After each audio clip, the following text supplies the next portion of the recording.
Vamos para o texto do Reinaldo Azevedo, trazendo aí a questão do Congresso. Vamos trazer aí para vocês ficarem por dentro de tudo.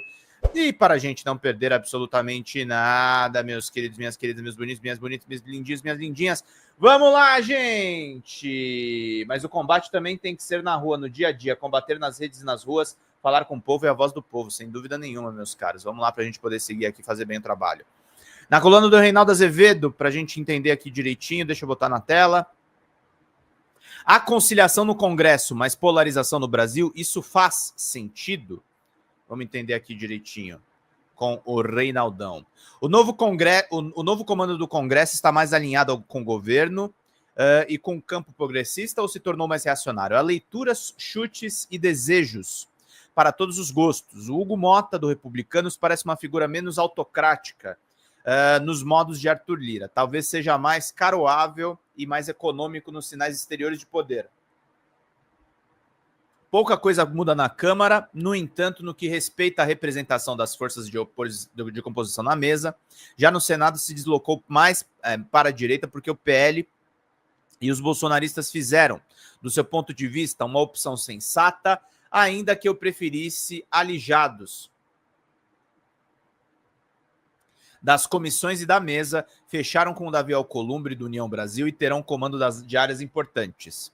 Desta vez não bateram chapa com o nome apoiado pelo Planalto e pela esmagadora maioria do Centrão. O conjunto anuncia o fim dos tempos para o governo, mas como se afirma aqui e ali, fácil não será, mas era antes.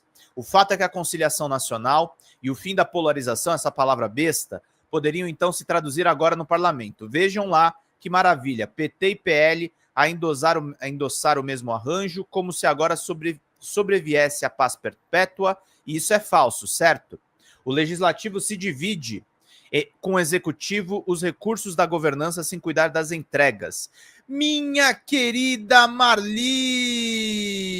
Obrigado, minha querida. Mandou 50 aqui no nosso Pix, faltam 150, meus caros. Lembrando, que a Marli mandou aí, dá direito a 3 livros em PDF, tá, gente? Vamos lá para a gente poder seguir aqui, meus queridos e minhas queridas. Muito obrigado a todo mundo que está colaborando aqui com o nosso trabalho. Vamos lá, meus queridos. 50 pessoas aqui nos assistindo. O que fez, a propósito, o ministro Flávio Dino do STF em razão da ação impetrada pelo PSOL? Cobrou transparência apenas. Notem que ele nem exigiu que os gastos sejam eficazes, que estejam devidamente estruturados em programas, que façam sentido. Nada disso. Não pode fazê-lo. Ele só quis que quem, que, quando e onde, os porquês ficaram longe dos seus despachos, porque isso considera é matéria para a política. Observa a margem. Sou entre os que entendem que, como inconstitucionais as emendas impositivas. Digamos que a maioria da corte pensasse o mesmo e pusesse fim ao expediente. Seria um terremoto político, sobretudo para esse centrão, né? O fato é que as coisas não podem continuar como estão e quero sair do conteúdo genérico e indignado da frase, própria dos que odeiam a política e os políticos, o que não é meu caso. Sem a política só resta porrada para o terreno da realidade, porque muitos têm ilusão de que o Congresso encarna hoje as virtudes da moderação com lulistas e bolsonaristas votando nos mesmos nomes, porque o Legislativo se transformou num ponto de ancoragem de todas as demandas e lobbies do país. Até aí é assim no mundo todo. Ocorre que nosso parlamento é o único no mundo com muitos bilhões para gastar em ações executivas. Para que saibam, os regimes parlamentaristas separam a esfera da governança propriamente das ações legislativas. Eu não ignoro que coisas importantes foram votadas pelas casas no biênio passado. Arcabouço, reforma tributária, um pouco de justiça fiscal, com o fim de algumas isenções pornográficas. É um avanço. Mas também se perpetraram barbaridades com a farra das emendas e, para isso, não se vê solução à vista, ainda que venham a ser, o que duvido, exemplos de transparência. No que respeita à distribuição dos recursos, o Legislativo não pode continuar a ser uma espécie de executivo paralelo. É preciso ser muito distraído para não perceber que os antigos escândalos envolvendo empreiteiras e agências de publicidade, por exemplo, se deslocaram para as emendas. Sem prejuízo de um tanto de dinheiro que chegue na ponta, a verdade é que se tem um mecanismo perverso de financiamento da política e dos políticos, além da própria roubalheira. Alguém tem esperança, ainda que remota, de que vai baixar o bom senso por lá nesse particular? Ah, gente, não dá mais. Nós somos o poder legislativo, a gente decide e vota o orçamento, mas não nos cabe executá-lo. Os recursos que passam por aqui são pulverizados ao arrepio dos programas estruturados em benefício do povo brasileiro. Os melhores de nós se tornaram vereadores federais, os piores sabem como é, né? Sempre dão um jeito de enviar o dinheiro para uma ONG amiga, que só existe no papel, ou para empresas estranhas de gente esquisita, que não raro não tem expertise para executar os programas que estão no papel. Isso não vai acontecer e não estou aqui a dizer que inexistam dezenas, talvez passem de centenas de parlamentares que reconhecem as aberrações em curso e gostariam de sinceramente mudar a escrita, mas são uma minoria sem poder ou influência para mudar a ordem das coisas, ou por outra, as emendas impositivas seguirão impositivas. Mesmo as de comissão, que não têm essa característica, acabam sendo enfiadas goela abaixo do governo. Então fazer o quê? Precisamos debater uma saída desse que é um sistema de governo impossível, talhado para dar errado. O Congresso tem que começar a responder pelas escolhas, também orçamentárias, que faz.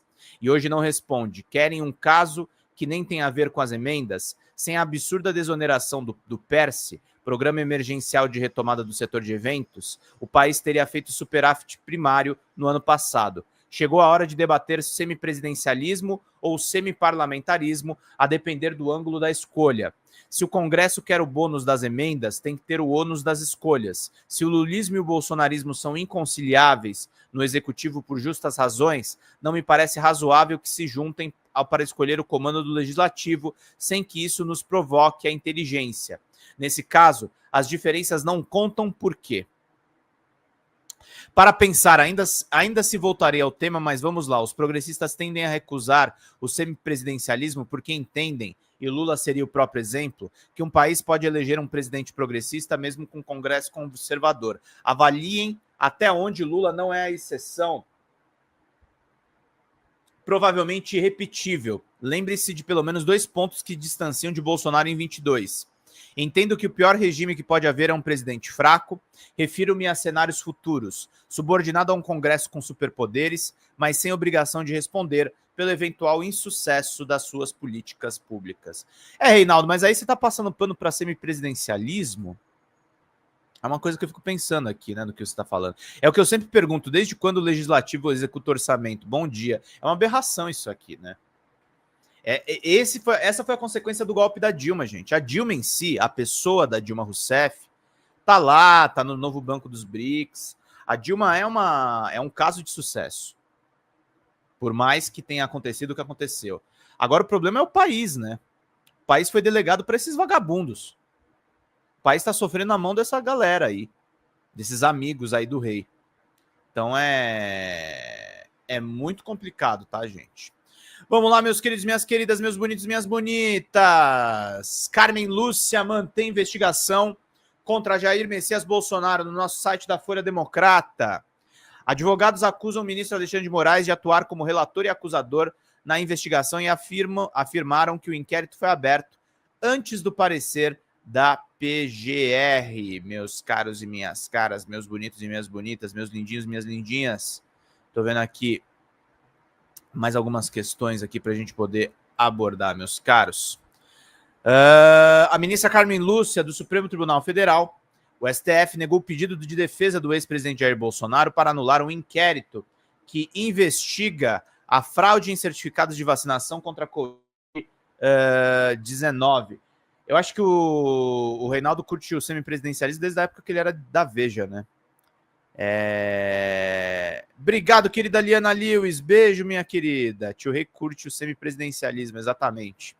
Em dezembro do ano passado, a defesa de Bolsonaro requereu ao Supremo Tribunal Federal a anulação ao apontar supostas ilegalidades que teriam sido cometidas pelo relator do caso, o ministro do Supremo Tribunal Federal, Alexandre de Moraes. Os advogados acusaram Moraes de atuar como relator e acusador na investigação e afirmaram que o inquérito foi aberto pelo ministro antes do parecer da Procuradoria-Geral da República, formalidade que deveria ser cumprida legalmente.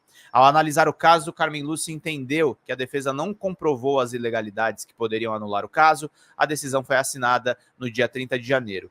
Não há nos autos elementos que comprovem a omissão para a apreciação de recursos pedidos e formulados pelo impetrante, ausente os requisitos legais autorizados pela impetração. Na esteira da consolidada jurisprudência desse Supremo Tribunal Federal, eu indefiro o presente mandado de segurança, decidiu a ministra. No ano passado, Bolsonaro e seu ex-ajudante de ordens, o tenente-coronel Mauro César Barbosa Cid, e mais 15 acusados foram indiciados pela Polícia Federal. Após o indiciamento, o inquérito foi enviado para a PGR para decidir se uma denúncia será oferecida ao Supremo Tribunal Federal contra o ex-presidente e os demais investigados. De acordo com as investigações, a fraude para a inclusão de informações falsas no sistema do Ministério da Saúde tinha o objetivo de facilitar a permanência de Bolsonaro nos Estados Unidos, país que adotou medidas sanitárias contra estrangeiros que não se vacinaram contra a Covid-19. No dia 30 de dezembro de 22, no dia do término do mandato, Bolsonaro viajou para os Estados Unidos. Dias depois, em 8 de janeiro de 23, as sedes dos três poderes foram invadidas e depredadas. Reportagem do André Richter, da Agência Brasil, meus queridos e minhas queridas. Lá no Senado, e aí a gente tem que ficar atento, ao Columbre, que segundo o Reinaldo está mais à direita. Decisões do Supremo Tribunal Federal devem ser respeitadas, mas sem cerceamento. Na abertura do ano legislativo, os presidentes das duas casas prometeram trabalhar em harmonia com o Executivo e com o Judiciário. O presidente do Congresso Nacional, Davi Alcolumbre, do União Brasil, defendeu que as determinações do Supremo Tribunal Federal sejam acatadas, mas não quer um cerceamento ao parlamento quanto à destinação de recursos do orçamento da União. Os caras querem emenda, emenda, emenda, emenda. A recente controvérsia sobre as emendas parlamentares ao orçamento ilustra a necessidade de um respeito mútuo e diálogo comum. As decisões do Supremo Tribunal Federal devem ser sim respeitadas, mas é igualmente indispensável garantir que esse parlamento não seja cerceado em sua função primordial de legislar. Então, vocês legislam, né? Não dão emenda, né? De representar os interesses do povo brasileiro, inclusive levando recursos e investimentos a todas as regiões do Brasil, disse Alcolumbre no discurso de abertura do Legislativo. De acordo com o senador, o Executivo, o Legislativo e o Judiciário não são adversários, são pilares que sustentam a nossa nação, conclamam a harmonia e ao equilíbrio, pois somente assim resguardaremos os direitos e as prerrogativas constitucionais do Congresso Nacional. Alcolumbre promete trabalhar em harmonia com o Executivo e o Judiciário, mas pontua que é essencial que cada poder respeite suas funções e seus limites. Segundo o senador, o Congresso tem a sua autonomia e as suas prerrogativas. O presidente do Congresso Nacional defende um legislativo forte, atuante e, sobretudo, respeitado. Um Congresso que fiscaliza, que propõe, que debate, que faz acontecer. Um legislativo forte é indispensável à estabilidade democrática. Trabalho conjunto. Ao marcar posição, Davi Alcolumbre não deixou de pregar diálogo, união, pacificação, negociação, mediação, cordialidade e respeito mútuo. Essa foi a tônica do discurso do presidente da Câmara dos Deputados, Hugo Mota, do Republicanos. O trabalho conjunto dos três poderes independentes e harmônicos entre si está no cerne do regime político do país, está no cerne da democracia que devemos todos venerar e defender, disse Mota. Para o presidente da Câmara, essa independência e essa harmonia pressupõem o desvelo obstinado no cumprimento das atribuições constitucionais e o respeito às competências dos demais poderes, norteados sempre pelo interesse público. Em tom menos institucional do que o de costume, o presidente do Supremo Tribunal Federal, Luiz Roberto Barroso, disse que os poderes têm conversa direta, aberta e franca de pessoas que se querem bem e que se ajudam, e quando eventualmente divergirem, vamos ser capazes de sentar numa mesa e institucionalmente absorvermos a divergência. Ele salientou que mais do que a presença formal do presidente do Supremo aqui, na verdade está o compromisso do Poder Judiciário de sermos parceiros em tudo aquilo que, à luz da Constituição, seja bom para o Brasil. O Supremo Tribunal Federal declarou em 2022 a inconstitucionalidade do chamado orçamento secreto, prática do Legislativo, de destinar recursos públicos da União sem explicitar o parlamentar que apresenta a emenda e sem identificar a destinação. O relator de uma ação que questiona na Suprema Corte a modalidade de emendas, o ministro Flávio Dino, já suspendeu em mais de um momento o pagamento das emendas por conta da falta de transparência. As comissões. Com a retomada dos trabalhos legislativos após a escolha de novas mesas diretoras da Câmara e do Senado, o próximo passo é a definição dos presidentes das comissões temáticas das duas casas, que deve seguir a proporcionalidade do tamanho de cada bancada. No Senado, alguns líderes já indicaram o comando das comissões escolhidas. A Comissão de Constituição e Justiça, a mais importante, deve ficar com o PSD, com o senador Otto Alencar da Bahia. O partido também deve indicar Nelsinho Trade, do Mato Grosso do Sul, para Relações Exteriores. O MDB deve indicar o senador Renan Calheiros, de Alagoas, para a Comissão de Assuntos Econômicos, e Marcelo Castro, do Piauí, para Assuntos Sociais. O PL deve ficar com duas comissões, a de Segurança Pública com Flávio Bolsonaro no Rio e a de Infraestrutura com Marcos Rogério de Rondônia. Na Câmara dos Deputados, a divisão de comissões ainda está em discussão.